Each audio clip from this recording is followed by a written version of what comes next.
we last continued, we started to get more closer to Mallory. We had a little bit of an intimate moment. We didn't kiss. We watched a movie together, and I put my hand on her leg. You know, so let's get that Yuri back on. Let's get the end of the world Yuri back on. Good morning, sleepyhead. That voice drew me up towards consciousness, but I didn't know if it was real or part of a dream. I heard a familiar creaking. Who could be waking up, walking up the stairs? I was pretty sure it wasn't me. No, because I'm asleep. No, I was definitely laying in bed. My eyelids were heavy. My brain was only half awake. Weight pressed down on the bed near my feet. Wakey, wakey. He sounded like Mallory. Teetered on the edge of consciousness, hoping I'd be left alone to fall back into slumber. The weight at the end of the bed shifted, shaking me a little. Squeezed my eyes shut. Okay, you leave me no choice. Incoming pounce attack! Oh! She's on top of me. Ooh, nice view though. I was jolted awake then, fully this time, by the force of Mallory jumping up on me. A panicked shout escaped me as I yanked the covers up past my neck, leaving only my face exposed.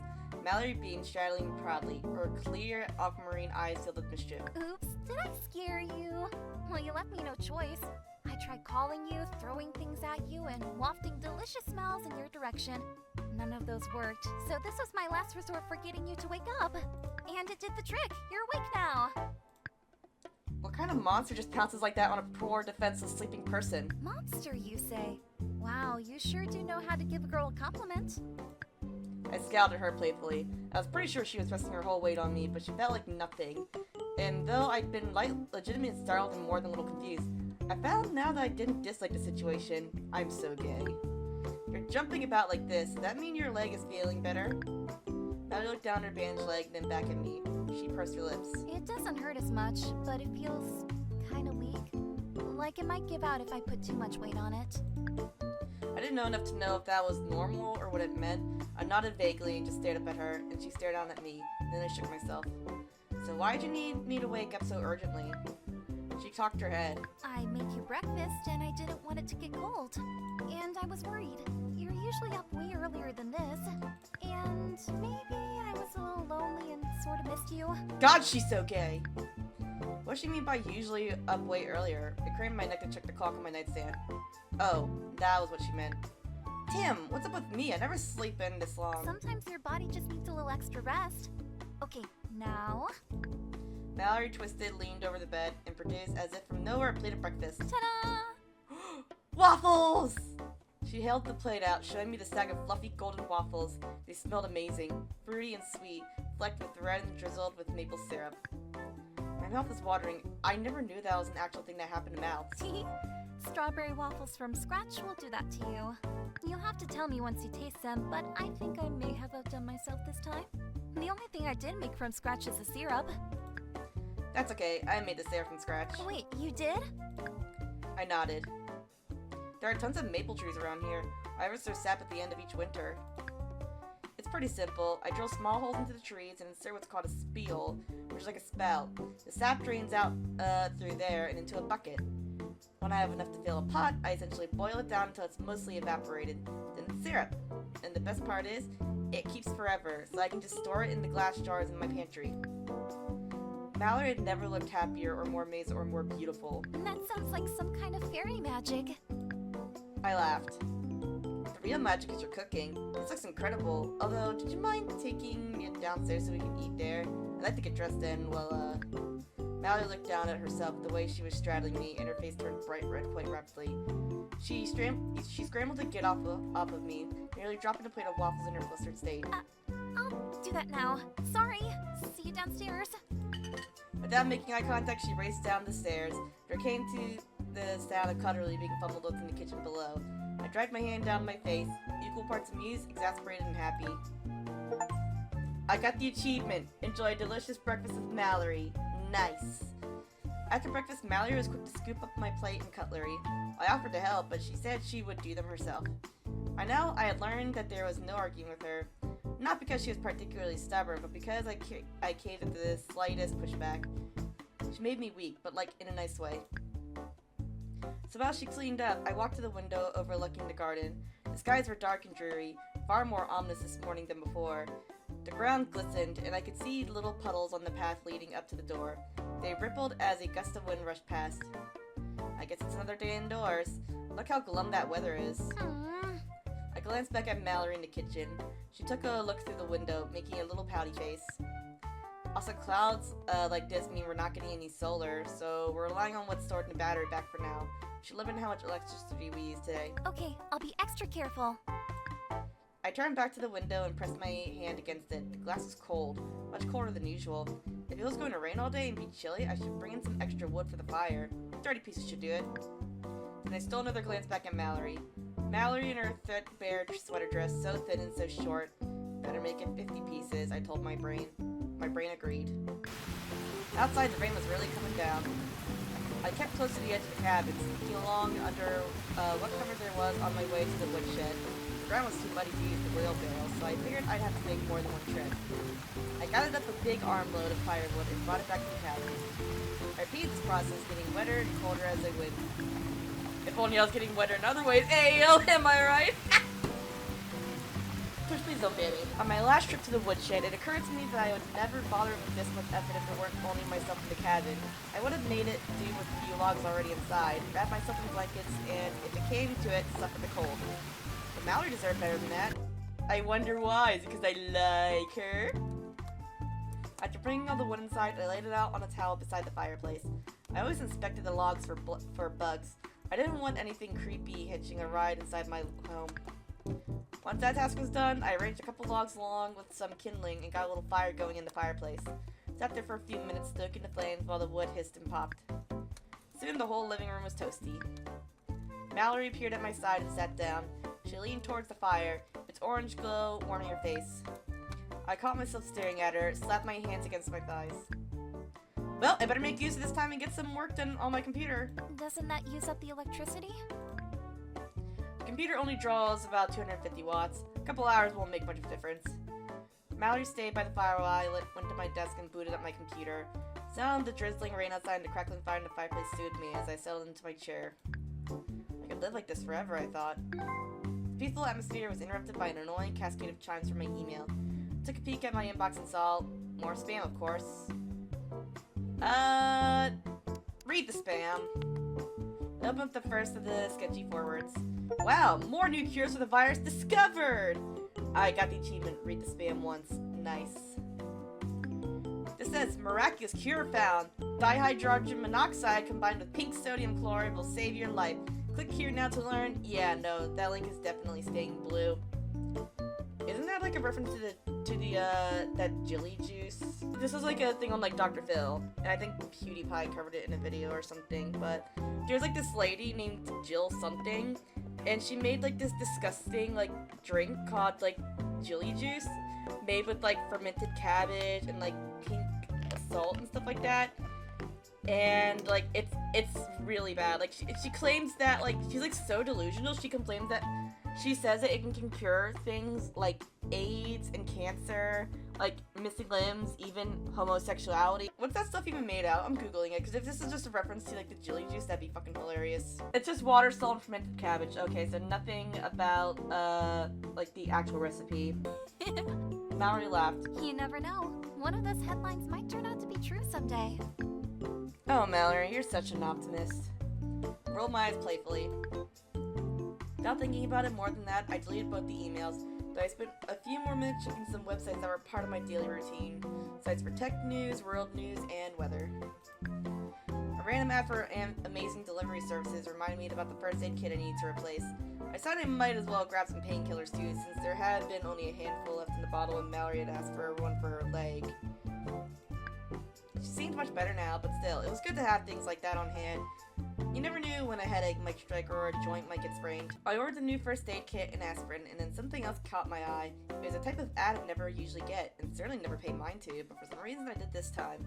It was just a basic advertisement peddling some chintzy jewelry, but something compelled me to take a closer look. After clicking through, I was presented with an image of a stunning silver ring in the shape of a bow. The color and the sparkle immediately reminded me of Mallory. I wanted to buy it. For her.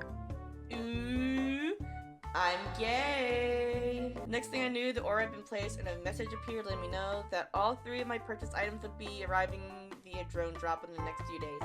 The whole order plus delivery fees was ridiculously expensive, but what else was I going to spend my money on? Ooh.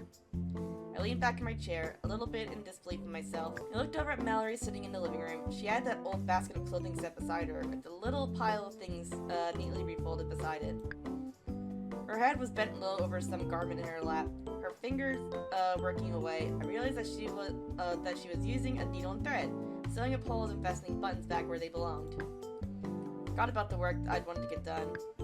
I got up out of my seat and wandered over to look more closely at what she was doing. Are you mending my clothes? She brightened. Yes, those ones are already done, and these ones here are still in progress. I didn't even know you've been working on this. Well, normally I work on it before I go to sleep or when I first wake up. I find it sort of meditative. You know you don't have to do all these things for me. I like keeping busy, and I like being helpful. Really, you've been so generous and kind taking me in like this. I just want to do everything I can to help you. Wife. You know, I don't think I'm in the right headspace for work today. Luckily, I don't have any looming deadlines, so maybe I'll take today off. We could just sit and enjoy the fire together. Maybe we could play a board game? Mallory looked up at me in surprise. Ooh, I love games. What did you have in mind? Not Monopoly. I'm not smart enough for Monopoly. I searched my memory. What 2-player games did I have kicking around? Most of the board games left in the cabin were more than a decade old. They were the ones I used to play with my family when we vacationed here, and many of them were probably missing cards or pieces. How about chess? Do you know how to play? I can't play chess, but I'm good with checkers. Chess? Yes. I used to play with my sister sometimes. I'm probably not very good at it. Neither am I. That's why I want to play checkers instead. Heh, that's okay. Neither am I. I'll grab the game. Meet me at the table, okay? Uh-oh. Turning to check on her, she was still sitting on the floor beside the fireplace, mended clothing strewn about. What's wrong? She raised her hand up to her lips and began biting her nail. I can't get up. My leg's fallen asleep. Her words brought back a familiar phrase she said the night we met. I chuckled and reached out my hand to her.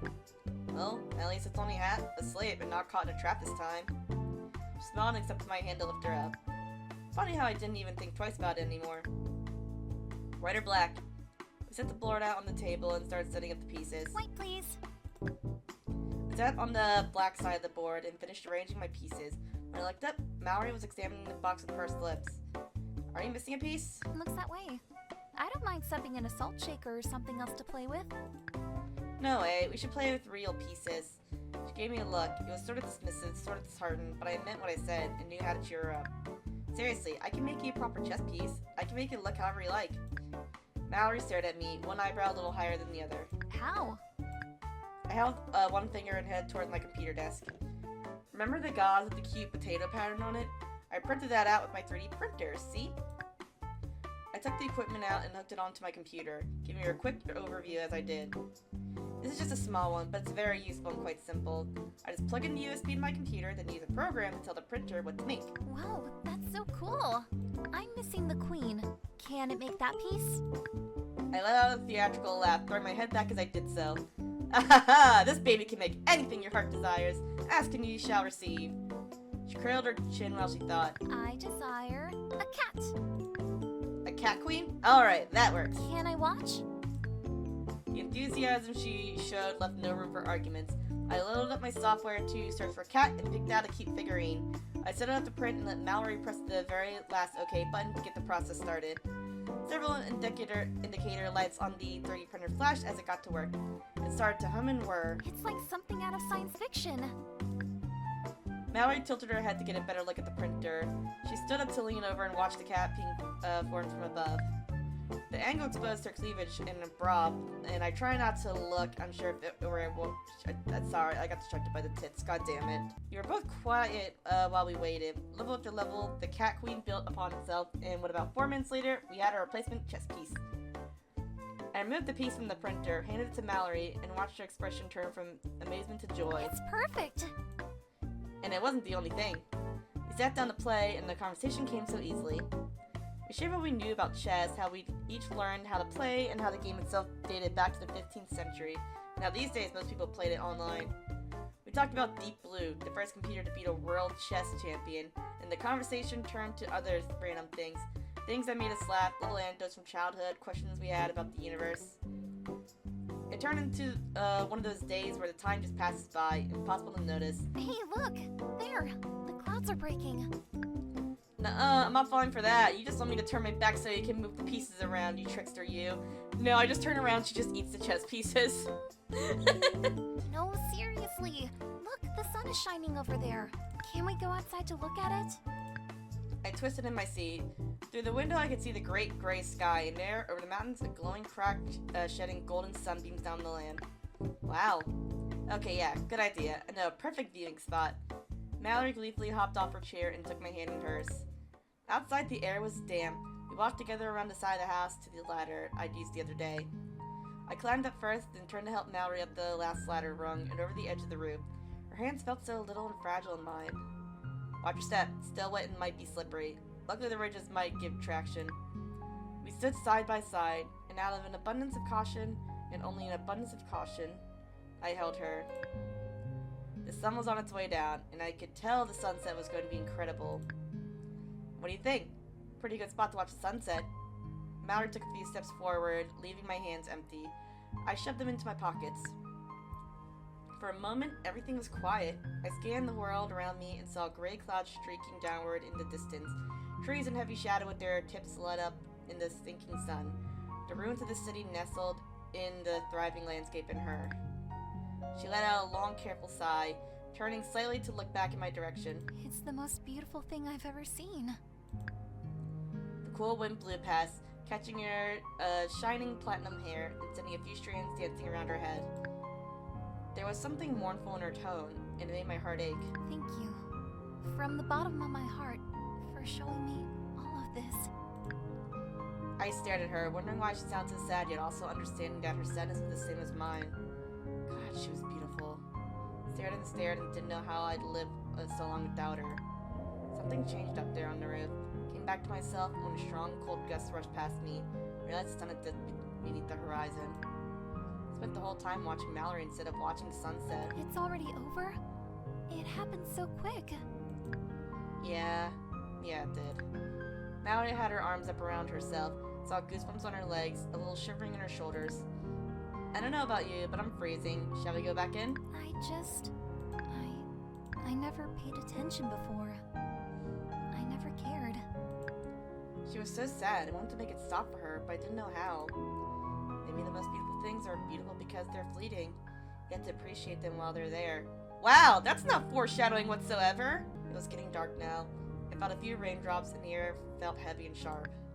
It's starting to rain again. Come on, let's go in. Mallory turned slowly, nodding, not looking me in the eye. I stood by the ladder. After you. Her head was bowed and she moved so tentatively, but I couldn't tell whether it was because she was sad or because she was nervous. I'm gonna help her off the roof. Let me help you down. I offered my hand. She grasped it firmly and shuffled towards the edge of the roof, turning around. She lowered herself onto the ladder slowly, making her way down, one careful step at a time. I waited for her to reach the ground before I climbed down after her. Thank you. You're like my own personal guardian. I feel like you'd never let anything bad happen to me. Not if you could help it anyway. Of course. I care about your well-being. And I like you. She smiled at me and we carefully made our way back inside the house. The fire had burned low, but the inside of the cabin was warm and inviting. Felt a strange sense of calm. It's so nice in here. I didn't realize how cold I was. I nodded, resisting the urge to remind herself about the jacket I'd offered every time you went through the door. I could tell she was in the mood for me to poke fun at her. It was getting late. My stomach ached for something to eat, and I was sure she needed something too. How about I heat up something from the freezer, and while we were waiting, we can have tea. It's my turn to make it this time. That sounds nice. I made my way over to the kitchen and filled up the kettle. I took out a container of stew and began the process of thawing it on the stove. Searched through the pantry for a particular jar of loose-leaf tea, something I wanted her to try, and waited for the water to boil. When the tea was made, I poured Mallory's into a tacky cat mug my mother had brought at a yard sale once upon a time. I was glad to see Mallory's eyes light up when I handed her the mug. Oh my, this is the cutest! I thought you might like it. I sat by her on the couch. The rain was coming down again, drumming hard on the window. We sat just listening, sipping her tea. This tea is super yummy. Where did you get it from? Whew, I was hoping you'd say that. I actually made it myself. If you didn't like it, I probably would have told you it was a free sample that came in the mail or something. You really made it? Like you grew it in your fish garden? Yep, harvested the tea leaves myself, dried them, tested different blends. That's amazing. Who taught you all that? I cleared my throat a little nervous. My mom did. She was a doctor, so I just had an affinity for herbal home remedies too. You know, ginger for an upset stomach honey for a sore throat, antibiotics for an infection. When I was a kid, I didn't know where there was any difference. All I knew was that whenever I was sick or hurt, my mom would whip out some drink or salt that made everything better. It was like witchcraft. She was really the one who taught me all about plants, how to take care of them, how they can be used. Remembering my mother like this made my throat feel tight, brought a tear to my eye, and a smile to my lips. It was the strangest feeling, totally bittersweet. Mallory's voice softened. Your mother sounds incredible. If she was a doctor, then she probably saved many lives. Yeah, she and my father both helped save many people. Gathering the courage to continue talking about them, I took a deep breath and closed my eyes. They both died helping people. Until the bitter end, they tried to save as many lives as possible. Mallory put her hand on top of mine. It was unusually warm, probably as a result of her holding the tea mug. They left behind a wonderful person, and you should be proud of that fact. I'm sorry that you lost them. I love her so much.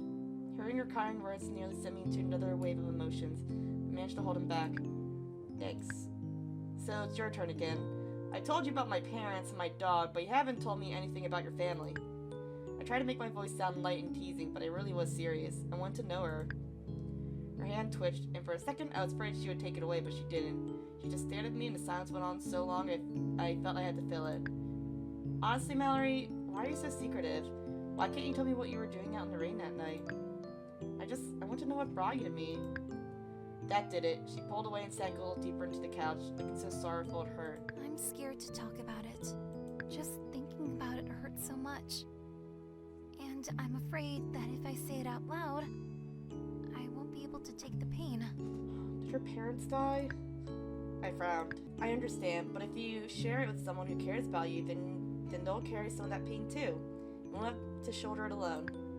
That someone is me, by the way, in case it wasn't obvious. She smiled softly. I do want you to know me. To know about them.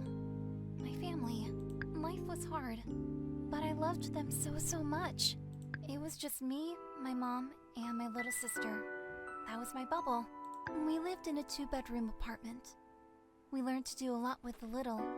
Cooking nice meals out of subpar food. Dressing up in old worn-out clothes. Reenacting our favorite books when we couldn't read because the power was out again and there was no light. Our mom was a factory worker, so she had to go out every day to earn money for us so that we could at least survive. When she started showing symptoms, they sent her home. She tried to protect us. She stayed in her room, but we still went in, always trying to get her to eat or drink, giving her aspirin to keep down that awful fever. She kept telling us to stop coming in.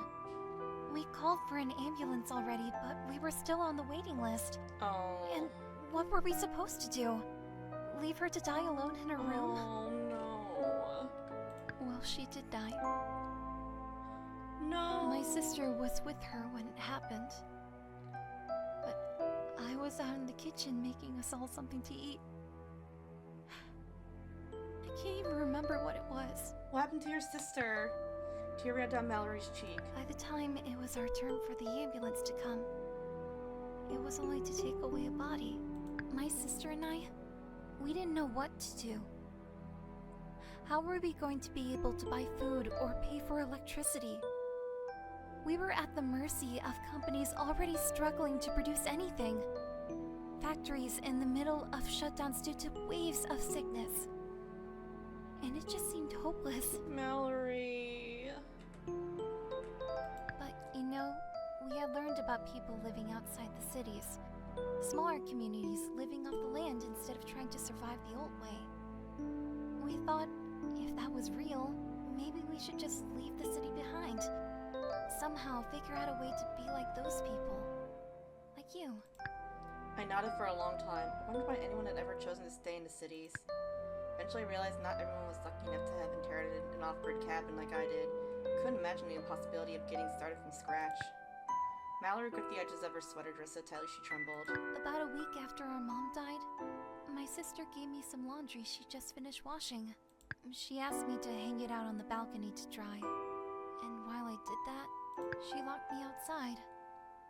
I thought it was a prank at first, She got sick. but she wouldn't let me in, and I got upset. I was banging on the door, yelling at her through the glass to open up. She told me she couldn't because she was sick. She'd started developing symptoms the night before, and she struggled with it all night and all morning. And finally, I begged her to open the door. She refused. She said there was no safe way for us to stay together. Our mother's attempts to protect us hadn't worked. Oh, So shit. my sister decided to take drastic action while she could. My heart sank like a stone with every word she spoke. She locked you out to save you. Mallory nodded slowly. We both cried, looking at each other from opposite sides of the glass, while she begged me to go. So, I did. I climbed down the fire escape and just started walking. I wandered along the river and out through the suburbs into the woods. I didn't have anywhere to go, so I just kept on going. I shook my head completely at a loss for words. I never could have imagined that this was her tale. Even when she first came to me, bleeding and rain-drenched, she'd been bright and kind and helpful. Then I remembered the quiet little sobs I heard after turning my back, and the way she sometimes seemed so far away. I wanted to wrap her up in my arms and hold her so tight that no more grief could touch her. She turned and smiled at me through her tears, and I realized how good she was at putting on that brave, optimistic face. I still think that maybe, somehow my sister's okay. Maybe she called for help and they came in time and found room for her in a hospital ward, and she's fighting right now to pull through. Yeah, that's a nice way of looking at it. I wonder if this was fate all along. I found you, and you taught me all these things. And we're all going to be just fine. Stunned by her words, I slid off the couch and knelt before her. My body acted on its own, relieved that she was safe, here with me. I took her hands in mine to reassure her. I think you're right. I think it was fate, because as much as you need someone like me, I needed someone like you even more. I felt like I was drowning in her eyes. The rain was beating down outside, roaring louder as gusts of wind sent torrents crashing against the cabin. I felt this closeness with her, and I hungered for more. More talking, more banter, more laughter, more time, more touching, more everything. Through the noise of the rain, I heard the pot of stew I'd left on the stove starting to bubble. No! We were gonna kiss! No! God damn it! I should check that. Mallory wiped her tears as I got up and returned to the kitchen. Stew had thawed and heated through quite nicely, especially considering I'd left it unattended for so long. Imagine how awkward it would have been to serve her burnt food after that whole talk, snorted my brain. I brought Mallory a bowl. She thanked me. We sat and ate and talked a little, conversation growing lighter as the cabin darkened. Storm kept on and on outside, and soon rolling clouds of thunder were shaking the sky. Mallory's face grew paler as the noise grew. She set her empty bowl aside and shifted uncomfortably, eyes glistening. It's gotten pretty late.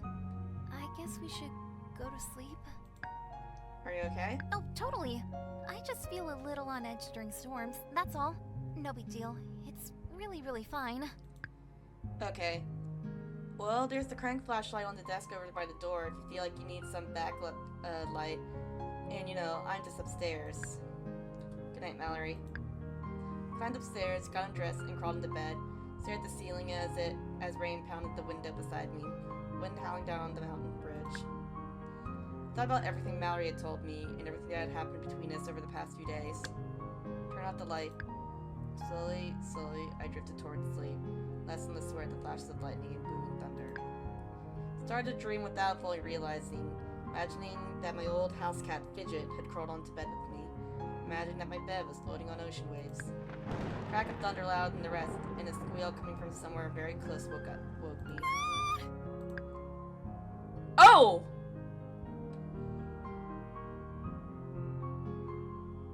Hi. Mallory peered at me from beneath my own blankets. For a moment I thought it was a dream, but no. I could feel her there beside me, trembling. I'm sorry. I lied and I'm not fine. I don't like thunder. I just get so scared. I can't help it.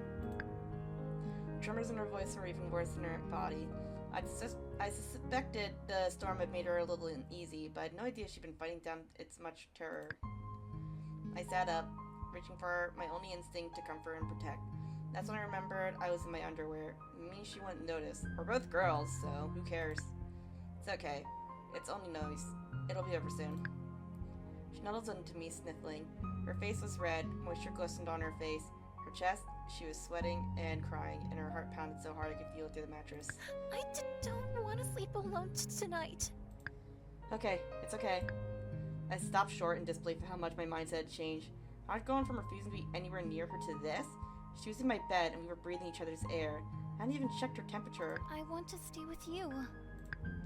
She whispered this, touching my hand, her eyes pleading with me. She was so beautiful. All I wanted to do in that moment was kiss her.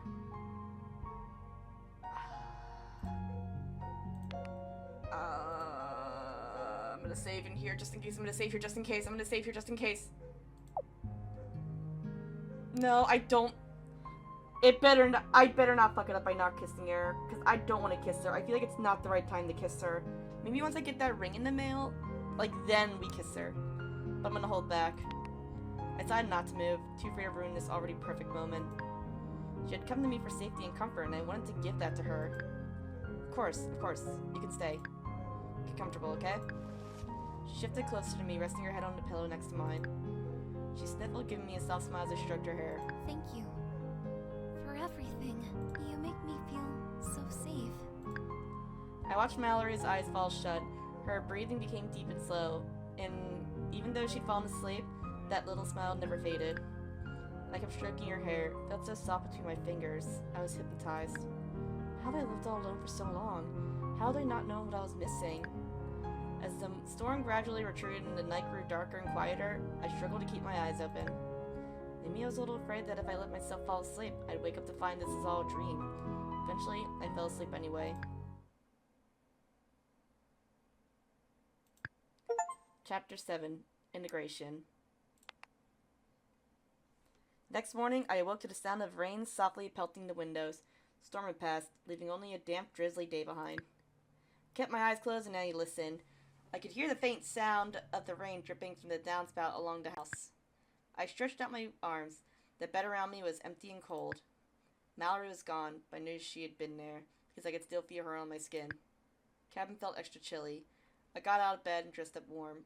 Pulling out a pair of warm-out slippers, I made my way downstairs. Right away, I spotted Mallory in the kitchen. I felt my face break into a smile. She had a bucket and a bunch of rags out, and she had seemed to be cleaning quite furiously with a cloth and spray bottle in hand. Good morning. She started upright, fumbling and dropping the spray bottle, clattered on the floor at her feet. You scared me. Sorry, I guess these slippers add +1 to my sneak ability. Mallory bent up to pick up the bottle. When she stood back up, I noticed how red her cheeks were. Now the rest of her face looked almost sickly pale. No! Oh god, thank god. Thank god I did not kiss her then. Are you feeling okay? She quickly averted her gaze. I'm fine. I just got dizzy from standing up so quickly. No, she's sick! God, I think I made the right choice by not kissing her then. As much as I liked her, I'm not risking getting sick. No! Didn't think I really believed her. She was feeling awkward, maybe even hiding something. Had I done something to make her uncomfortable? No, she's sick! I looked around at the sparkling kitchen. The cabinets, appliances, and dishes all gleaming like new. I must have woken up really early to get this much work done. Did you get enough sleep? What's that? Oh, yes I did. Then her face softened and her tone turned sincere. I think last night was the best sleep I've ever had. My heart fluttered with an acknowledgement, and with the memory of falling asleep with her in my arms. Good, I agree. She nodded and turned back to finish up her chores in the kitchen. I decided to check in with the work stuff, so I booted up my computer and there were only a handful of emails needing attention. I handled those and glanced through my work deadlines, making sure I was on track with each of my freelance jobs. For whatever reason, I wasn't finding it easy to focus, kept glancing out the window, then zoning out as I watched the dribbling rain. And then there were all the fun things that we could do together. I wonder if she'd ever gone to tobogganing before, or had a bonfire out in the snow. If I could find somewhere online to buy marshmallows and order them right away, they might get dropped off sometime in the winter. Then came a sudden clatter and a thud in the kitchen. No! I jumped, nearly knocking my coffee mug off the desk. Mallory? She didn't answer. I stood up quickly, walking over to see what had happened. My throat tightened when I looked past the counter. No! No! I knew it! She's getting sick! Oh god, she's dying! Mallory lay sprawled on the floor, her cheeks red and beads of sweat gleaming on her forehead. Her eyes were closed, her head gently lolling to the side. Mallory! I rushed to her side, dropping to my knees and propping her up in my arms. Her skin warmed my hands. She was burning up. A groan left her lips and her eyes fluttered open. Mallory, are you okay? Hey there. Why are we on the floor? You passed out! You got the illness! Her gaze seemed to drift past me, and as though she was having a hard time focusing. You must have fainted. I knew something wasn't right. Why didn't you tell me? I'm fine. It was just a sudden dizzy spell. I haven't eaten breakfast, that's probably it. But I could feel her body starting to tremble. Her skin felt fever hot, yet there were goosebumps on her arms and legs. Shit. My only instinct now was to make sure she was okay. Lift her up off the floor. Oh my, what are you doing? Ew, put me down! I quickly carried her over to the couch and put her down there. I covered her in blankets and tucked her in tightly, my face set with grim determination. I brushed her hair back to feel her forehead and ignored the anxious way my stomach clenched. I darted back into the kitchen, grabbed the temperature scanner from the drawer, and turned to Mallory's side. Honestly, I'm fine. I probably just overworked myself. Not buying it. I held up the scanner. It seemed to take forever and ever to come up with a reading, and when it did, my heart sank. No! You definitely have a fever. Mallory seemed to shrink under the blankets. Seeing her like this looked so helpless and uncertain, and made my heart feel like it was being painfully squeezed. Is it your leg? Let me look at it. Maybe you're developing an infection. When did you start feeling sick? This morning? We can get your temperature under control with some aspirin. No worries. And then we'll go from there. I didn't know when I'd start to pace, but there I was, heading this way and that, making my way over to the kitchen to search for whatever it was that could help her. I filled a glass of water and reached up into my cupboard for the aspirin bottle, grateful to have kept the supply. Except it wasn't there. Where was it? Had I misplaced it? Maybe Mallory had put it away somewhere else by mistake. I brought her the glass of water anyway and used the damp cloth to cool her forehead. Shh. Just relax and let me take care of you for a minute, okay? She opened her mouth to argue, probably, but backed down when she saw the look in my eyes. I moved to her feet and pushed back the blanket to expose her injured leg, and I carefully unwrapped the gauze and peeled back the bandage to see what was going on. There was bruising around the wound, and it was still a bit swollen, but then it had only been a few days. The process for something like this would take weeks. I should be keeping a closer eye on this. I shook my head. Drink your water, okay? And you should have something to eat. What would you like? I'm not really hungry. I just feel a bit tired. I'm sure I'll feel good as new if I just have a little nap. I swear to God, if she dies! I let out a concerned sigh, but agreed. After tuckering in a little longer, I crossed back to the kitchen and stood there aimlessly for a minute or two. I didn't know what to do. Make her a pot of soup, said my brain. Good idea, brain, I thought. Carrots, onions, celery, potatoes. Potatoes? Oh no, of course. I don't have potatoes. I muttered to myself as I searched my kitchen for ingredients, then began roughly chopping what I had. There was some rice in the pantry, I knew, and some peas in the freezer. Soon I was tipping my soup ingredients into a pot with a shower of salt and dried parsley. I covered all of it with the stock I made from chicken bones and veggie scraps, and then set it to simmer. When I crept back over to Mallory, I found her deeply asleep. I exchanged the damp cloth on her forehead and piled more blankets around her. Then I just sat and watched her, feeling dismayed. Deep down, I knew what this could be. But I didn't want to think about that. If I did have to think about it, I didn't want to believe it. And if I had every reason to believe it. No. I stood up and returned to the kitchen and gave the bubbling soup a stir. I remembered the aspirin, started searching for it again, checking each of the drawers and cabinets. I searched in the bathroom and in the living room, even getting down on my knees to see if it had rolled beneath some furniture. That's when I spotted, hidden beneath the couch where Mallory was resting. I reached under the couch and grabbed the bottle. A feeling of immense dread began to form within me. Already I could tell by the way the bottle and the sounds as it turned, but I had to see to believe it. Popped up the cap and looked inside. The bottle was empty. At least 20, maybe 30 tablets gone in less than a week. I looked up at Mallory's sleeping face. and jumped at a loud thwack on the window. Irrationally, I wondered if someone had thrown a rock. It was more likely that a bird had flown into the glass, especially considering how clean it had been since Mallory came to stay. I went to the window to check. Sure enough, a large black bird lay dead on the porch. Fuck off! It appeared to have snapped its neck when it hit the window. Mallory would hate to see that. I glanced back at her, a little worried if I'd waken her up by talking to myself. But even the loud noise that the bird hitting the window hadn't caused her to stir. In that moment, I realized I was still clutching an empty aspirin bottle. I looked down at it. She must have been taking them in secret, but why?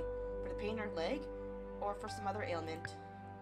An overwhelming sense of frustration washed over me in that moment. Without thinking, my hand squeezed the bottle so tightly that it broke. I threw the broken bottle in the trash and stormed outside to deal with the dead bird's body.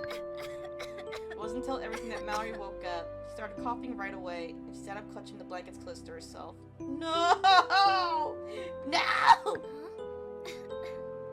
What time is it? I should have kissed her, but at the same time I shouldn't have if she was sick!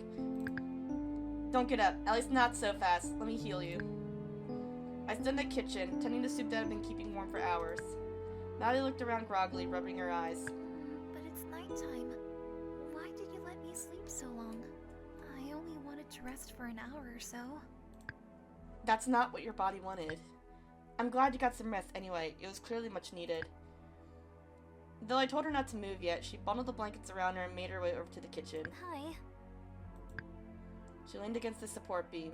Her cheeks were still red, and her eyelids looked heavy. The way she wrapped the blanket around herself made her resemble a colorful turtle, with her long, slender arms poking out to hold onto the beam. How do you feel? My muscles are a bit achy, but I don't feel cold anymore. I think all the blankets you piled on top of me helped. I nodded and turned my attention back to the stove. I wanted to ask about the aspirin, but I was nervous. Wait, are you cooking? She took a step towards me, trying to peer into the pot, then wobbled and had to return to the support beam. It looked as though she barely had any strength to stand. I bit my tongue, not wanting to be overbearing. I'd get her to sit back down by offering her some food. I am. It's ready to eat now. Go have a seat and I'll bring you a bowl.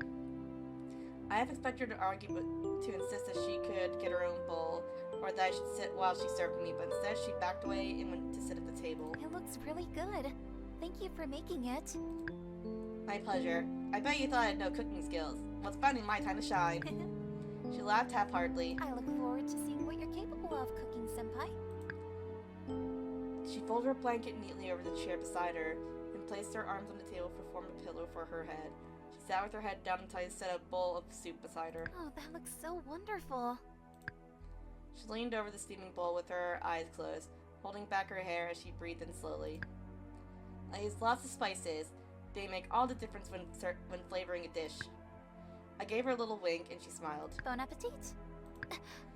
We both raised steaming spoonfuls of soup, blowing on them softly. Only Mallory's exhalation turned raspy, hitched, and she started to cough.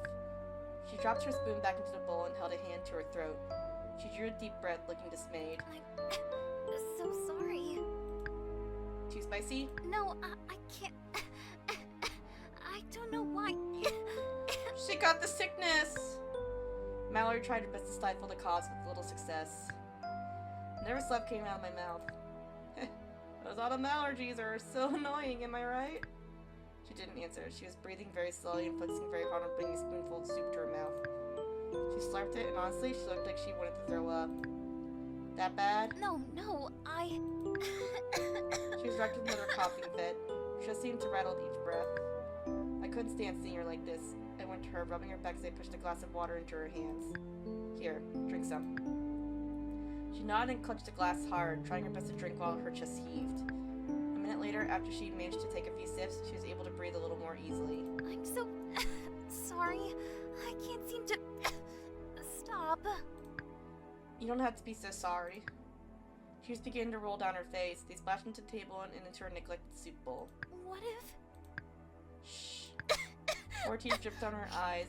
More coughs rattled in her chest. You don't have to worry. Everything will be okay.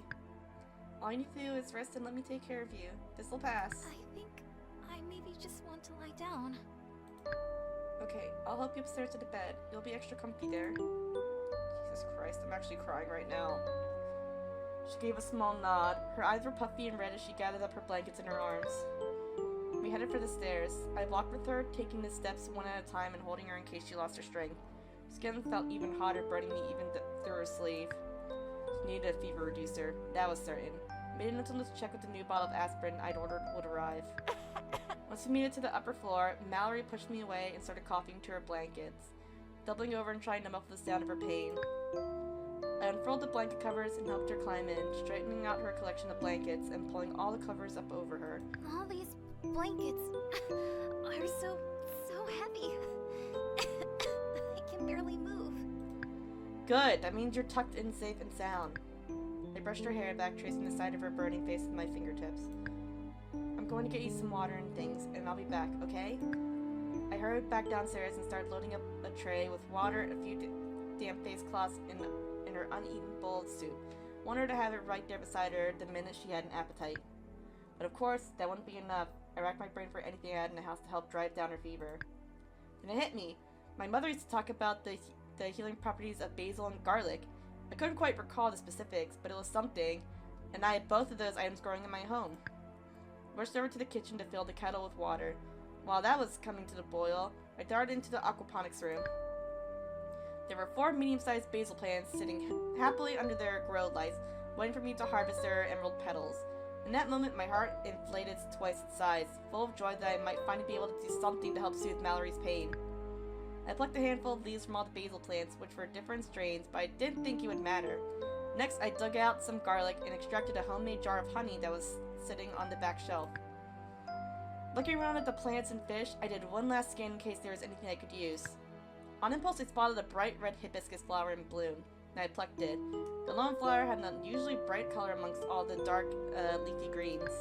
Dashing back to the kitchen, I added the garlic, basil, and honey to the boiling water. The concoction probably wouldn't taste very good, but I hoped it would soothe her throat and help with her cough. Delicately, I placed the flower on the tray along with a mug of freshly brewed tea. The smell was overpowering. I knew she wouldn't be able to smell it. Ascending the stairs, I could hear Mallory coughing. She wasn't trying to stifle it anymore. I paused in the steps, waiting for her to finish letting it out. A small groan followed the coughing fit. I climbed the rest of the way up the stairs, plastering what I hoped was an optimistic expression onto my face. Hey, I'm back. I brought you some of your soup, but in case you have an appetite. Also some tea that should help with that coughing fit. She pulled up the covers close to her face in a poor attempt to hide herself. I rested the tray next to the bed and placed one damp cloth on her forehead. Thank you, but you're doing too much for me. Please, it doesn't feel like enough. Isn't there anything else I can get for you? Her expression turned into a perplexed one for a moment, then she forced a little smile. Well, now that you mention it, I could use some tissues. Ah, right. I've got some in this drawer here. Ta-da! She took the packet of tissues and turned her face away, coughing a wet guttural cough. Why are you so determined to take care of me? Her gaze was filled with hope and confusion. I took her hand in mine and gave it a small squeeze. You would do the same for me, wouldn't you? Her lips parted and eyes opened wide. She gave me a soundless nod of reassurance. It's a no-brainer. I care about you, and I want you to feel better. It's as simple as that. There was a long silence between us then, exchanging our knowing looks with gentle hand squeezes. I thought about the aspirin, the 20 or 30 pills that had disappeared in the space of a few days. Hey, I found the aspirin bottle, by the way. She gasped, pulling back her hand from mine to cover her face. I'm so sorry. I should have said something sooner. I mean, yeah, you should have. Was it for your leg, to stop it from hurting, or did you know that you were developing a fever? You know what? It doesn't matter. I placed an order for more. It should be here tomorrow or the next day, I think. I want you to know that I'm grateful to have you here, and I care about you very much. Prodding her fingers to let her eyes peek through, she slowly lowered her defenses. I don't want to be sick. I know. I don't want you to get sick. I'm not worried about that. You can't be near me. You need to stay away. I stretched out next to her on the bed, my face resting close to hers. I'm staying right here, by your side no matter what. She turned to look at the tray of soup within the water and tea beside it. What a pretty flower. Where did it come from? She reached over to gently pick up the scarlet blossom. From my fish garden, or whatever you called it. Must have opened up today. I remember seeing it when I fed the fish yesterday. It's beautiful. What type of flower is it? A hibiscus. They only bloom for a short while, so we're lucky we got to see it. She lay there with her eyes closed with the flower pressed to her nose. The petals make a wonderful tea. I'll make you some with the other blossoms if you like. Mallory opened her eyes but didn't look at me. She was staring into space, deep in thought. What is it? Oh, nothing. The rain sounds nice. I think it's making me sleepy. I swear, this is when she dies! I didn't quite believe that. It seemed like there was something she didn't want to say. But I couldn't push her now. That's perfectly alright. You have sweet dreams now. Good night. I lay there watching her breathe, counting the minutes between each coughing fit, resting my hand on her burning chest so I could feel her heartbeat. I had been somewhere like this before. My parents. I tried my best to care for them when they were sick. I'd been so afraid, but I hadn't gotten sick. A part of me had almost wondered, even hoped, that I might be immune. That thought in the back of my mind had eased my fears of strangers, of Mallory when she first appeared in my life. But now I didn't care. Either way, all I wanted was for her to get better. Eventually, I drifted off to sleep too. Chapter 8. Infection. And I got the achievement, 104 degrees. And then the night, something woke me up. Sound the wind? An animal? Whatever it was, that had pulled me up out of some dream. I sat up and listened. The night was quiet now, nothing but crickets and white noise. I realized I really needed to pee. Carefully so as not to wake Mallory, I got out of bed. I headed downstairs to the bathroom, half asleep in the dark. I'm not even sleeping on the couch. Wow. Once I was done, I went to the kitchen for some water. Stood by the window with my glass, looking out at the sleeping world. I wasn't used to being awake at this hour. It was a little eerie. Glanced at the dark loft where Mallory slept. For a while, coughing had kept her and me awake. But I'd rub her back until we both drifted off. Thankfully, she was sleeping peacefully now, getting the rest she needed. Worry made my stomach feel sick and my chest feel hollow. There's no way I'm getting back to sleep now. Paced back and forth for a minute, dragging my hands across my face. I needed a distraction, something to shut down my brain or at least get rid of this nervous energy. Shaking my head, I went to my desk and dropped into my chair. Computers were usually pretty distracting. I turned on the monitor and pulled out my keyboard. It was a membrane keyboard, so I didn't have to worry about making too much noise in my typing. There were more emails waiting in my inbox. One was from a colleague who'd worked out of Vietnam. Time difference would have meant it was late in the afternoon over there. She was probably wrapping up her workday as I sat during the darkest hour of night. The subject line read, remedy distribution underway. Just reading it made my blood boil.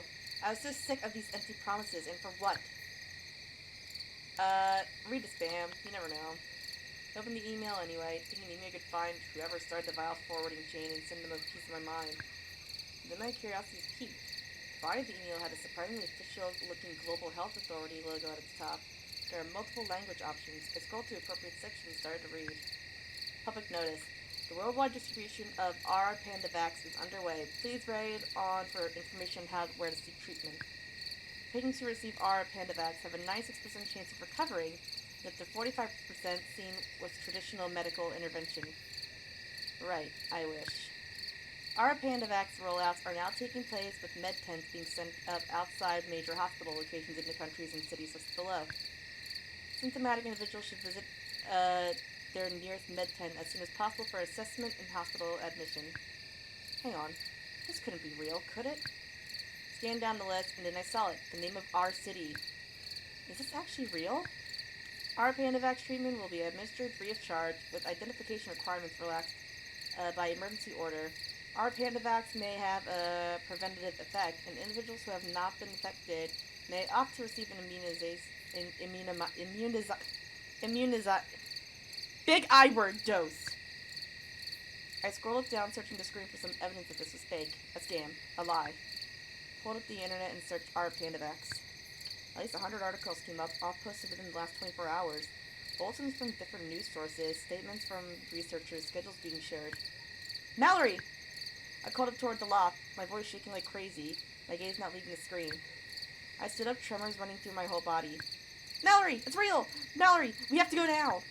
I was dashing up the stairs, staggering towards the bed, ready to pick her up and carry her out of the cabin if I had to. I couldn't believe this. I couldn't believe our luck. It felt like a dream. Could it really be real? Reached out across the bed for her, and she wasn't there. Mallory? Looked around the dark room wildly. Mallory! The cabin remained silent. Where'd she go? My heart pounded. Where was she? I raced back down the stairs, calling out again and again as I searched the cabin, throwing open the door to the aquaponics room and the bathroom and the storage room, frantic. Where was she? That's when I noticed something resting on the kitchen table. A small notebook left open. I went over and picked it up. Top page had a note written in purple ink. A lump formed in my throat, my stomach twisted. We both know I have it. My only hope is that it's not too late. That I haven't passed it to you. Because I want you to carry on with your life. Don't worry about me. I'm going back home to find out what happened to my sister. Whatever the answer is, I'm comforted to know we'll see each other again soon. I hope you know I would have stayed with you forever. But I'm thankful we had the time that we did. Love, Mallory. No! I stared at the letter. No, I'd only just been laying in bed next to her. I'd only just found out that I might actually be able to help her. And now she was gone? I crumbled the paper in my hand, forming a tight fist. In that moment, I was ready to put a hole through my wall. My heart was racing. I couldn't think straight. Damn it! I had to go after her. She couldn't have made it far, not with her leg and how sick she was. I was determined to find her, convince her to come back, convince her that we should be together whatever the circumstances. She needed to know how I felt about her, and how much she meant to me. I raced to get dressed, throwing out in a sweater and the first pair of pants I found, shoving my feet in some shoes and grabbing the crank-powered flashlight off the side table. There wasn't time to think, I just had to move. I burst through the front door and out onto the porch, nearly tripping down the steps before racing across the muddy lawn, my feet splashing in puddles. It wasn't long before I was past the garden and over the hill, heading towards the trees. As I made my way, I shoved my hand into my sweater pocket and pulled out the flashlight, the same one that had led to me to meet Mallory that first night. I immediately started cranking, hoping against hope that it would lead to her again. But as I entered the trees, I stopped, hesitating. Mallory's note said that she was headed back to the city to check on her sister. Most likely she'd taken the footpath through the woods, the path she'd taken to get here in the first place. Might be able to catch up with her if I followed it, but it depended how much of a head start she had. If I followed that old driveway instead, I'd eventually make it to the highway. It was a longer path, but more of a straightforward one, and if I could manage to flag down a car and get a ride, I might be able to reach the city before Mallory did. I had to pick quickly. Saving just in case! Continue through the trees. Both options seemed so risky. I took my chances and started down the footpath into the woods. I ran as fast as I could over the uneven ground. The beam from my flashlight bounced and shook, hardly making it any easier. Branches whipped me and roots tripped me, and I couldn't make myself stop or slow down. Mallory! Mallory! I didn't know where I was. I couldn't see anything. I just kept running, panting hard, every breath a stabbing pain. My foot caught something, a root or a rock. I pitched forward, momentum throwing me head over heels, and not in a good way. The flashlight went flying off into the bushes somewhere. Instead of slamming into the ground, I seemed to have just kept falling. I didn't feel the impact. I came and sprawled across a bed of snapped branches, rocks, and hard-packed earth. Water trickled somewhere nearby, a stream or a brook. The sky was still dark, and everything hurt. I tried to move. Pain stopped me. Something was definitely broken. I managed to crane my neck, blinking my eyes open as wide as I could. The forest sloped up and up overhead, a dizzying sight, like an optical illusion. Oh no. No! I had fallen into a dark ravine. That's what you get for sprinting through a dark forest all willy-nilly. Tears clouded my vision. Shut up, brain! Mallory. I tried to move again. Tried harder. I couldn't get up. My leg twitched and I noticed a rip in my pant leg. These were the same pants I'd been wearing the night I met Mallory. I'd torn them up coming into the cabin. That tear had been fixed to the heart patch. I remembered Mallory taking that box of clothes and seeing her later with a needle and thread as she worked to stitch up rips and fasten buttons. I got the achievement. Discover that heart Mallory stitched into your ripped jeans. But she hadn't just mended these pants, she embroidered them. Left a sweet token of herself and her ability to love and care for others. My heart swelled and ached, and all I wanted to do was cry. Why did this have to happen? Why did I have to lose everyone I dared to love? My head was spinning so fast. I felt like I couldn't keep my eyes open. I felt like maybe I would die here. I came to understand that I had no hope of reaching Mallory. Laying cold and broken at the bottom of the forest ravine, I cried. I'm sorry, Mallory. I'm so sorry. All I had now were thoughts of her and what would become of us. Maybe I'll see her again. I'll become a ghost or something. But what if I can only haunt the specific forest ravine? Damn! Huh?! What the fuck?!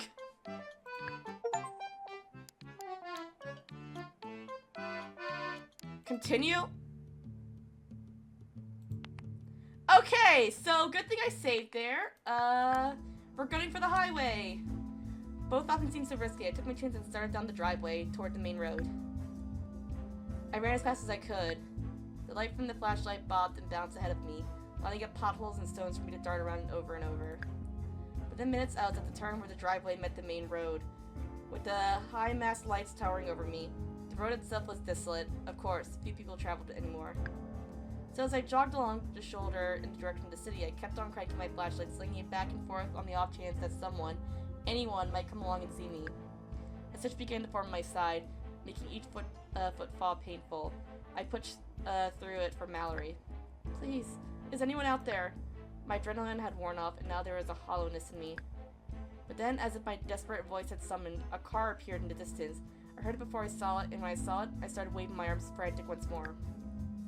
Stay away from each other, said my brain. Shut up, that's not important right now!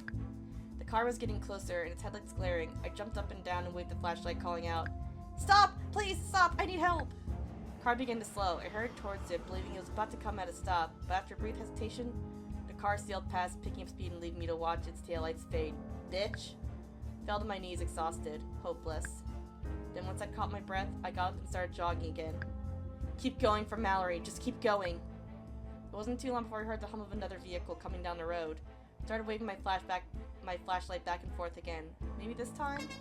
And to my amazement, the car actually slowed to a stop, honking as it did. And one of those cheery, ridiculous musical horns. Oh, thank you, finally. I stopped leaning on my knees to catch my breath. The driver of the car reached over and rolled the window down, revealing themselves to be a sweet-looking old lady with a bottle-thick glasses perched on her nose. Hello, dear. How can I help you? I'm trying to get to the city. Could I maybe hitch a ride? I promise I'm not sick. I couldn't believe I was saying this, even though I didn't know. I could have caught the virus from Mallory easily. Could be a carrier. I could spread it. I could. Goodness me! I'm not worried about that. Climb in, dear. Thank you, Grandma! Relief flooded me. I climbed into the car, which smelled like toffee and knitting, and I pulled the door shut behind me. The sweet old lady in her floral dress leaned forward over her steering wheel, and we carried on down the highway. So tell me, dear, what's got a nice young thing like you in such a tizzy? It's my friend. She's in the city, and she's sick. I need to get to her. I just can't lose her to this damn virus. Oh, well, it's not a virus. You know that, don't you, dear? I looked at her confused. Sorry? It's not a virus. It's an allergy. It's an allergy? Does a sharply dressed bear poop in the woods? Yes, it's an allergy. Sure as the earth is flat. Oh, no. Wait, you think the earth is flat? Getting flatter every day, dear. I myself have quite a rash from all the flattening. I stared at the road straight ahead. Okay, just ignore her. In a few more minutes, you'll reach the city. That's what's important. And speaking of, dear, do you know what rhymes with flat earth? Cat earth. That's right. The cats have known all along. I didn't. Don't look at me. I didn't know shit. I promise. Good point. You can just drop me off near the hospital and I'll go from there. We're getting close, right? Heavens to Betsy. You don't expect me to drive on the main roads, do you? Why not? She looked appalled that I would even ask such a question, and I was getting frustrated. You realize we're on a main road now, right? What? The old lady gasped, slammed the brakes, and spinning the steering wheel left toward the trees. I shouted. Suddenly we were careening across the shallow ditch and into the woods, and the old woman kept jerking the wheel back and forth as she pressed the pedal closer to the metal. Stop! Stop! We hit something hard. I felt it rattled through me from beneath the car. Then seconds later came the crunching impact of the crash. In terrifying slow motion, I saw the hood and the windshield buckle and crumble up towards me. And there was only darkness and the broken sputtering sound of that ridiculous musical horn going off. What a stupid way to go, I thought. Did I die? Huh? So those are my two options? Die and die? We are gonna try and get the good ending of this game. Will it be painful? Yeah. Probably. I don't know. Hopefully not. But we are going to be trying to be getting the good ending. I did play back and restart my game, just so I can make sure I made the right choices. So I was supposed to move the bear trap. I was supposed to ask about her favorite memories. I did read all the spam. So we're gonna be finishing up, and we're gonna actually get that good ending. It took longer than it should have. As soon as I was at the turn where the driveway met the main road, with mass lights towering over me, the road itself was desolate, and of course few people traveled anymore. Still, as I staggered along the shoulder in the direction of the city, I kept on cranking my flashlight, swinging it back and forth with the off chance that anyone might come along and see me. The thought of Mallory kept me going. I walked for a long time. It felt like a ghost world. Please, is anyone out there? My voice held more despair than I realized I was feeling. But then, as if my desperate voice had summoned it, a car appeared in the distance. I heard it before, saw it, and when I saw it, I started waving my arms again. You're supposed to stay away from people, my brain reminded me. Shut up, that's not important right now. The car was getting closer, its headlights glaring. I tried to jump, but my foot hurt too much. Stop, please, stop! I need help! The car began to slow. I stumbled towards it, the window rolled down, and the driver peered out, saw my bloody foot, and gasped. Oh my god, what happened to you? I'm trying to get to the city. Please, I'm hurt, and she's... I couldn't even say it. How could I explain? Get in, I'll take you to the hospital. Thank you! I wanted to cry. I hobbled to the passenger door and climbed in. By car, the city rose up around us within minutes. As we moved through the dim, pre-drawn streets, I looked out, at the place I'd hoped I'd never return to. Here and there, bits of keep your distance tape flustered, forgotten. People who were left did not need to be reminded. There was a lot of vandalism too. We drove past one dusty-looking grocery store which had 3 people lined up outside, each of them wearing a heavy-duty mask and spaced at least 8 feet apart from one another. I couldn't imagine how tough it must have been on Mallory and her family living here, trying to stay safe and survive in a rundown dump like this. The hospital came into view pretty quickly. I think the driver profusely for the ride, hopping out of the car almost before it had even fully stopped. When I saw the med tent erected in the street outside the hospital, I almost couldn't believe my eyes. It existed just like my email bulletin said it would, but there was hardly anyone around. A medical worker decked out in PPE emerged from the tent, holding a clipboard and looking around. A man with a small child called out from several feet away, and the worker began asking questions I couldn't hear. This was how they were saving the world, quietly and with eerie calm. Daring to hope, I looked around for Mallory. If by some miracle she had made her way here, then maybe everything would actually be okay. I spotted another small group lingering nearby, and I lurched towards them. I'm looking for a girl. Her name is Mallory. Her hair is long and white, and she's wearing purple. I moved from person to person, pleading, but no one had an answer for me. All of a sudden, I heard the faint squeal of a megaphone, a voice cracking over the near-empty street. If you are awaiting preventative care, we ask that you remain patient while we triage symptomatic individuals. If you are currently experiencing symptoms like fever, headache, fatigue, or dry coughing, or have recently been in close contact with someone who is, please proceed to the screening area for assessment. The medical worker was showing the man and child into the med tent now. I staggered over. Did you see a very sick girl dressed in purple? The medic looked at me, startled. I'm sorry, no. Who is she? And have you been in close contact with this person? If she's not here, can you help me find her? Because she's really sick and I need to find her and bring her here. If you've been in contact with an infected individual, then the most important thing right now is for you to get assessed and admitted for treatment. You do understand how rapidly the virus proliferates. The sooner we can begin treatment, the better your chances will be. Please, follow me. But no, I have to— Please. Right now, you are potentially shedding the virus in a public space. You need to enter the med tent. I looked around at the near empty street. I wanted to keep arguing, but what could I say? The medic must have seen the pain and helplessness on my face. I will try to find out about your friend. Now please. I need you to enter the med tent.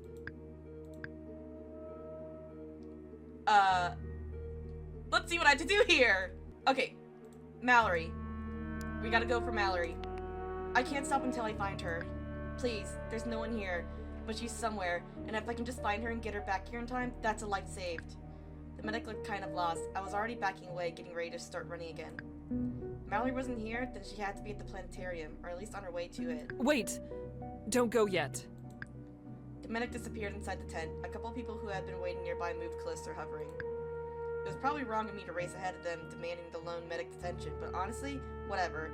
It wasn't as though there were crowds and crowds of people waiting for aid. The only thing I cared about was Mallory. The medic reemerged, holding out a bulky handset. Take this. It's a satellite phone. We have a few of them for contacting other med centers. As soon as you find your friend, call us. If we know where you are, we might be able to send help. A wave of gratitude washed over me as I took the sat phone. Definitely didn't have to be told twice. Time had never been more of the essence. Also, Sad Panda. In case you don't know what Sad Panda is, that's the name of the studio that made this game and the Crush Car series. Thank you! Thank you! I was already hurrying away, almost in disbelief at this blessing. I carried on down the street, calling Mallory's name. Though everything seemed so deserted, there were a handful of people around who would turn to look at me puzzled. They avoided my path and I avoided theirs. I reached back into my memory, trying to get my bearings and figure out which way to go. The planetarium was closer to the river. I knew that. Started down the street in that direction. My head was spinning and I couldn't feel my foot anymore, but I kept on going, leaving bloody shoe prints behind me. Wait, why did I hurt my foot? Did I step on a bear trap when I moved it? I can't remember, it's been a while since I played this game. Hope was the only thing keeping me going. I treaded over the rubble in the streets, passing broken hazard signs and empty storefronts, unable to stop myself from imagining the rides that must have taken place here years ago. When the top of the old planetarium building came into view, I sprinted the rest of the way. I looked at the buildings surrounding that one, which was the apartment building where Mallory lived, scanned all the windows and balconies in sight, looking for some sign of her. I turned in a circle, searching every street corner and bus stop I could see. It was like a ghost town. I tipped my head back to call out for Mallory. That's when I caught sight of a purple figure on the rooftop overhead. Mallory? Mallory, don't move! I'm coming! I didn't even know if she could hear me. I just hurried as fast as my body would let me. I ran the building to the fire escape. A dry, rattling feeling was building up in my chest. I could hardly breathe. I reached the top of the fire escape and hauled myself up onto the roof where I was sure I'd seen Mallory. Looked around for her, and for a moment my body ceased all functions. I could actually feel my heart skip a beat. Where was she? Mallory? A cool breeze blew past, and all I could do was stand there for a few moments, processing everything that was happening. I'm here. Mallory! I turned to find the source of that small, weak voice. There she was, at the opposite edge of the rooftop, her delicate frame backlit by the gently rising sun. Dark hollows hung under her eyes and in her cheeks. She trembled, barely able to hold herself upright. Why are you here? She didn't look at me as she spoke, and my throat felt like it was twisting shut. Your letter. I found it and I couldn't just let you go. She listened and couldn't gaze out onto the cityscape, avoiding eye contact with me. You shouldn't be here. It's dangerous for you to be close to me. She was still out of breath. I approached her slowly, terrified that she would just float away. That doesn't matter to me now. I care about you too much. I love you, Mallory. She turned her face, finally giving me a weak smile. You dummy. I love you too. That's why I had to leave. God damn it! She swayed, and as though turning to look at me had made her dizzy, her body dipped towards the ledge. I lunged, panicked, and grabbed Mallory's narrow arms. In one swift movement, I had pulled her onto myself, redirected the shifting weight to have her fall into my arms. Gently, I helped her lay down. Her cheeks were blood red, her skin like fire. She struggled to keep her eyes open. I don't have much time left. Yes, you do! There is a cure! We have a cure! Maybe you're just a dream. No, Mallory, you don't understand. There's a treatment. There's a treatment, and it's right here in the city, and I love you. There's a cure? I nodded vigorously, fumbling for the sat phone I've shoved into my pocket. My sister wasn't home. Do you think maybe she managed to get the cure? My shoulders rounded as I fought back tears. Of course Mallory wouldn't even think of herself. I'm going to get you help. I'm calling right now, and someone's gonna come. The phone was in my hands, my thumb poised over the stiff tactile buttons. The number, it had been printed on the med tent, but what was it? Fuck this, I'm looking up the answer for this, because I'm not guessing. I'm not guessing on this one. It's 555-8484-322. Yes, that was it. Thank you, brain. I thought as the ring started to go through. Oh wait, I did remember the phone correctly. Yeah, I got the achievement for that, but I looked up the answer because, god damn it, I'm desperate for that good ending. You're welcome, replied my brain as more rings went through. I started to worry that no one would pick up, but then finally someone did. I didn't know if it was the same medic who'd given me the sat phone, but either way, I immediately started rattling off every detail I could about where we were and how to get here. Then I threw the phone down and wrapped my arms around Mallory. Someone's coming. Help is coming. All I could hope for now was that they would get here fast enough. It was selfish of me to stay with you. I should have known. No, don't start that. She paused, sputtering and coughing weakly. Then she tried to smile, but tears washed across her eyes instead. I'm so sorry. Her eyes began to close, and I could tell she was starting to fade. You have absolutely nothing to apologize for. I was alone for so long, I forgot what it's like to live. And then you came into my world, and tears began to roll down my cheeks. Having you in my life had been the best thing that ever happened to me, and I cannot wait for us to go home and live happily ever after together. Too weak to wipe away her tears, they fell into the cold concrete blocks that we were resting on. Chill breeze blew up the side of the building and carried with it the stale smell of pavement. Stay with me, Mallory. We're going to get you help, and everything's going to be okay. We waited together on the rooftop as the sun came up, splitting open the clouds and shining on us like a spotlight. I willed the medic to get here faster. The wait felt like an eternity. Then far below, I heard the rumble of a vehicle pulling up, a door popping open, a distant voice.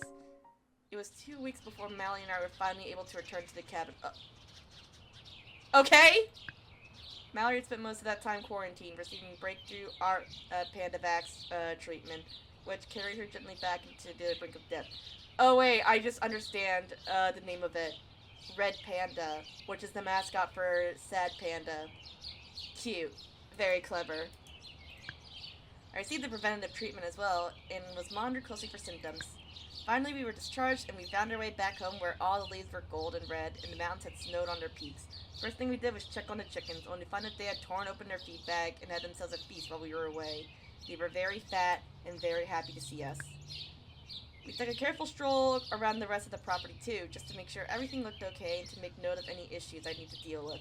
Then we were about ready to head inside. What about her sister, though? Near the front porch, we found a package that looked like it had been left outside a little too long. It must be the order I placed for drone delivery, with the first aid kit and aspirin in. My voice trailed off. It feels like a million years ago. Sat down on the porch step to open the package, hardly able to wait, ignoring the first aid kit and the aspirin bottle.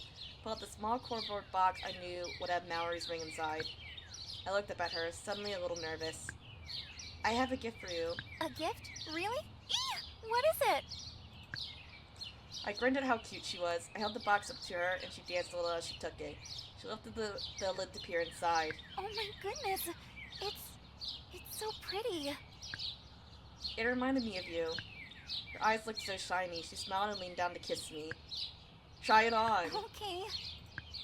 She took the ring out of the little box and slid it on her narrow finger. I totally guessed her ring size, but luckily it was a perfect fit. She tilted her hand back and forth, smiling at the silver bow and glistening stone. Seeing her so happy made me happy. I love you, Mallory. I love you too. Feels good to say that when we're not in a life or death situation. Am I right? She giggled. We went inside together, and for a long while we just enjoyed each other's company. We ate, we talked, we laughed, and we held each other. When the sun dropped below the horizon and the sky grew dark, I thought back to what Mallory had told me about her love for the stars. What would you say if I asked you to spend this evening stargazing with me?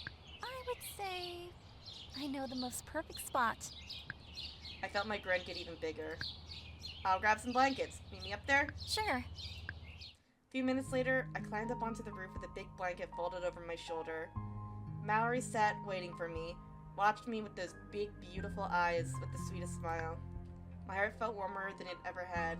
The pain and loss we'd experienced would always be there. But now, there was also joy to be felt. So much joy and so much life to be lived. There would always be sorrow and endings, but like a sunset or a flower, the impermanence of this very moment was exactly what made it so valuable. I went to sit with Mallory under the stars. We got the good ending! Yippee! We did it! Yeah! That was easier than I expected. It was so anticlimactic. Like, I didn't know what happened to her sister. But who cares? We got the good ending and I'm happy now.